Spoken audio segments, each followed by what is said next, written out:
চলছে নির্বাচন। আপনি যদি একজন নাগরিক হয়ে থাকেন তাহলে ভোট দেয়া একজন দায়িত্ববান নাগরিকের কাজ।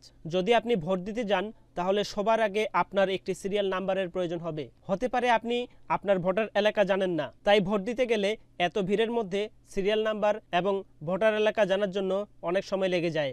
কিন্তু আপনি চাইলেই ঘরে বসেই আপনার সাথে থাকা স্মার্টফোনটি বা কম্পিউটার দিয়ে মাত্র 1 মিনিটেই আপনার ভোটার সিরিয়াল নাম্বার এবং ভোটার এলাকা দেখে নিতে পারেন। তো এর জন্য সর্বপ্রথম যে কাজটি করতে হবে সেটি হচ্ছে আমরা আমাদের পছন্দ মতো যে কোনো একটি ব্রাউজার ওপেন করব। ওপেন করার পর আমরা আমাদের অ্যাড্রেস বারে টাইপ করব services.nidw.gov.bd। টাইপ করার পর আমরা সার্চ করব। সার্চ করার পর আমাদের সামনে বাংলাদেশ নির্বাচন কমিশনের ওয়েবসাইটটি চলে আসবে।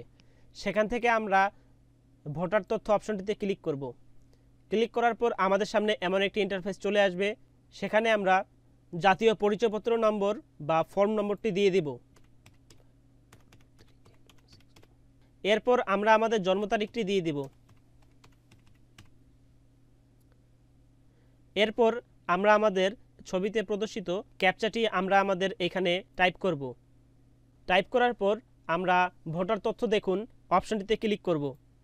ক্লিক করলে আমাদের ডান পাশে সকল ভোটার তথ্য প্রদর্শিত হবে। আপনারা দেখতে পাচ্ছেন এখানে ভোটার নং, ভোটার সিরিয়াল নং এবং ভোটার এলাকা চলে এসেছে। এভাবে আমরা ঘরে বসেই মাত্র 1 মিনিটেই মোবাইল বা কম্পিউটার দিয়ে আমাদের এনআইডি নাম্বারটি দিয়ে ভোটার নং, ভোটার সিরিয়াল নং এবং ভোটার এলাকা দেখতে পারি। তো এই ছিল আজকের ভিডিও। আগামী ক্লাসে আমন্ত্রণ জানিয়ে শেষ করছি। ভালো থাকবেন, সুস্থ থাকবেন। আল্লাহ হাফেজ।